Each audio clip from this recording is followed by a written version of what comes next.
Andy Byford, you are permitted to speak. Hi, Sam. Can you hear me okay? Yes, Andy, we can. And thank you Sorry so about much for that. joining us. Yeah, no problem at all. Well, look, thank you so much for including me in this conversation today. Let me just put the camera on, actually. Hopefully, you can hear me. I'm not sure if you can see me. I'm using my wife's computer. Well, first of all, I mean, I'm honoured actually to be on a panel, or not on a panel, but in a conversation with people that I regard as absolute luminaries in the transit space, people like Professor Passwell, people like Dr. Vukic. These are luminaries to me in the field of not only transport planning, but in the particular area we're talking about today, namely through running.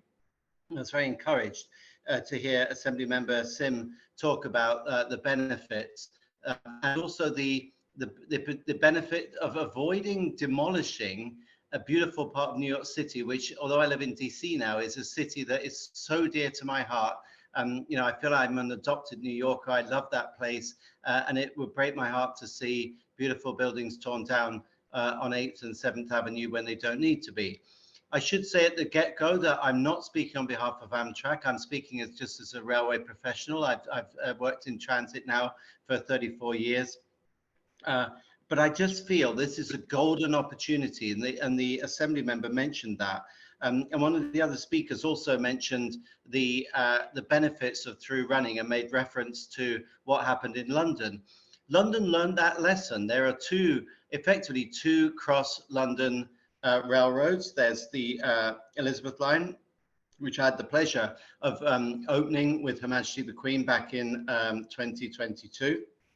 And that has been transformative in that where people used to have to jump on the Central line, had to get off at Paddington and then go down to the Central line or down to Lancaster Gate and go through Central London to go to East London to Liverpool Street and then go out the other side. Now they don't have to. The Central line has been immediately relieved of pressure, and you've got a state-of-the-art, very high speed actually for through service.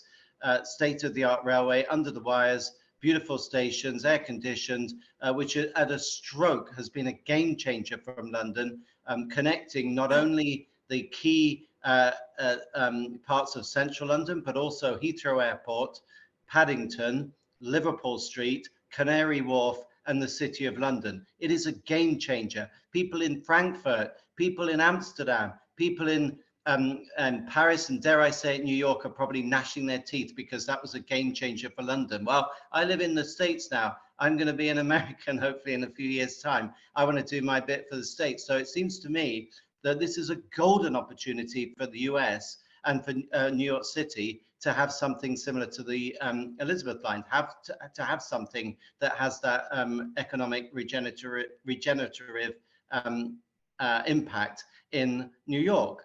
And then the other corridor, of course, was Thameslink. That predated or preceded Crossrail, but that's the north-south corridor. There again, once upon a time, you used to rock up in South London and have to get on the tube. You'd be getting on the Vic line or you're getting on the Northern and have to go up to Euston or King's Cross to go north. Now you don't have to do that. And what London has seen is the benefit of that cross London traffic and that through running, because you've got not only the economic benefit to the city, but the knock-on effect, north, south, east and west, of businesses popping up, of housing being developed, and of relief to the existing transport line. So I don't know how this is going to pan out. What I would say, Sam, is good for you for at least calling the question. This is a golden opportunity. It's not just about building something that's more aesthetically pleasing, important though that is.